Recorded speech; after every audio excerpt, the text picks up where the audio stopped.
Randy Hawkins. I'm saying hi to the Garu readers and all the Enduro fans here in Japan.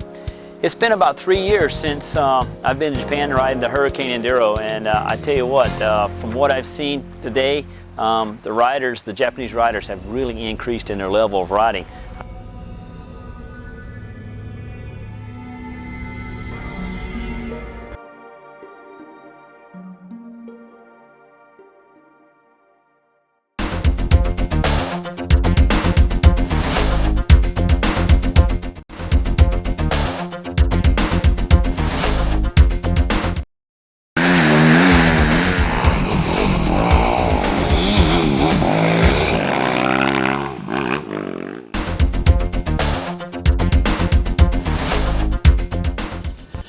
Cornering is a very critical part of riding your motorcycle. A lot of people can go really fast in a straight line. It's pretty simple keeping a bike in a straight line when you're taking off. Cornering is where really the race is won and lost, where I feel at, just because of carrying the speed through the corner actually allows you to go faster down the straightaways in that corner. And it's really critical too in the corners to keep control of your bike. Use the bike, let it move underneath you, and carry your speed through the corners, and you'll see how much faster you'll go down the straightaways.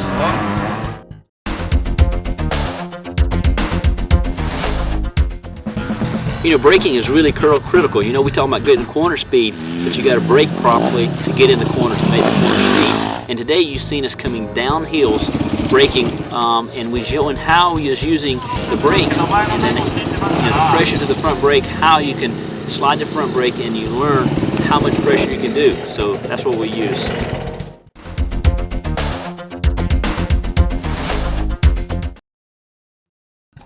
You know, again, we keep making examples like speeds, you know, corner speeds and all that. You know, we use the front brake to get into corner speed, but it's just as critical to use the clutch coming out of the corners to create traction and get to drive out. And today you see we was on a hill and was demonstrating how much traction you can call it, you know, your bike can have from using the proper clutch control. And if you just drop the gas, take off, the bike moves to spin.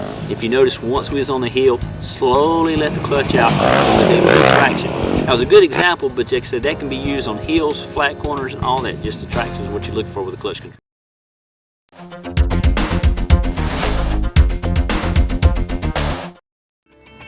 You know, I keep talking about body control and also controlling of the bike. A good example, when we're going up some of the steeper hills, we have to keep the bike spinning. What that does is creating wheel spin.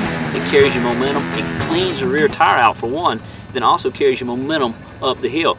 But you here again, you just don't want to take your hand off the clutch. You need to have your fingers on the clutch just in case the bike gets a really lot of traction and wants to wheelie backwards. You can grab the clutch and get it back down. But the key is get the wheel spinning and momentum, and you can climb about any hill.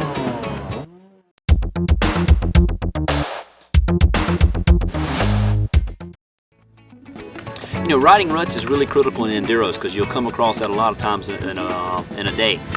The key things about a rut is once you get in the rut, keep your feet forward. If you're sitting on the bike, keep your feet forward, or if you're standing on the bike and you have to dab and use your feet, still keep them forward, and then that way it keeps your momentum through the rut. The other thing I like to try to do, if I can, I get out of the rut. You know, I'll jump out of the rut or I'll jump back across just to keep from staying in the ruts.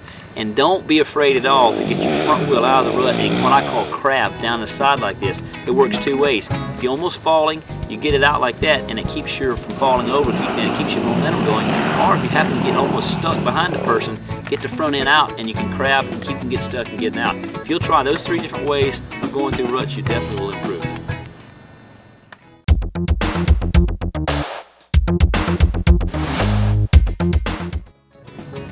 You know, traveling through tight trees, that's my specialty. Back in the U.S., I'm considered one of the fastest guys through the tight trees. When you have trees that's tight like this and you have handlebars this high, what you try to do is when you come to a tree, you try to take the front wheel to the edge of the tree, and then instead of going through, don't go through the very center. As you get through there, get to the trees, turn the bars.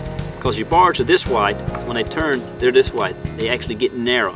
So when you're coming through the tight trees, look at it, go to one side, go to the other side, turns the bars, get your shoulder and body through, and then accelerate out. The way to look at that is, you know, to keep your momentum, work your way through the trees, and you'll get fast in the tight trees. It's been about 3 years since I've been to Japan, and I tell you what, I've really noticed how the Japanese riders and enduro riders have really progressed. They're getting really fast. I hope this CD-ROM, you guys watch this, can pick up some tips with that.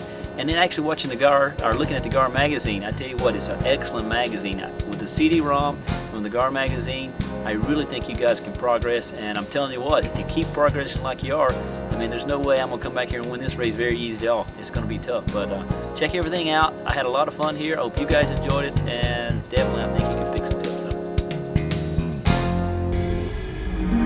up.